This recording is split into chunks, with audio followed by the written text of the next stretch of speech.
Hey everybody, thank you for logging on to CBSDenver.com. Mark Haas alongside Michael Spencer as the Denver Broncos season comes to an end with a 27-24 loss to the Kansas City Chiefs. The Broncos finished the season 5-11, and all the talk after the game, among other things, I guess, is the future of head coach Vance Joseph.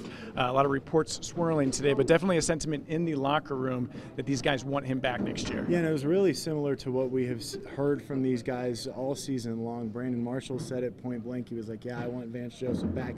You talk to a bunch of guys, the overriding feeling is, look, this was a bad year all around. 5-11, nobody wanted that. Nobody wanted the 8-game losing streak, but I think inside this Broncos locker room, Vance Joseph has a lot of respect from the players, and you wonder how much that will play into effect when it comes to the ultimate decision of whether or not John Elway and company decide to keep Vance for another year. Guys said that Vance Joseph apologized to them in his post-game speech, and Shelby Harris said it's not his fault, it's our fault for how we played. The other big story today was Paxton Lynch getting his second start of the season, fourth of his career. Had some bright spots, had some young player mistakes, but not a bad effort from Paxton. Yeah, I thought in the first half he was pretty decent, and then obviously had the interception right there before the end of the half that he would obviously like to have back.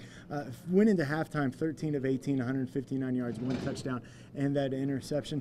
Didn't like how he came back in the second half. Had the punt, then had the sack fumble, then another punt, and then an interception. But I thought that he was playing on a gimpy ankle, and I thought that started to show in the third quarter, and I thought what he did leading that late touchdown drive was really kind of impressive. So I think if you're Paxton Lynch, you walk away from this one, 2 touchdowns, 2 interceptions. Obviously, you know it could have been a better outing, but I think he's maybe halfway happy with what he was able to show here today. And still no doubt that the Broncos will look around at other quarterback options, but with his contract situation, you assume he'll at least be back for the offseason and into camp.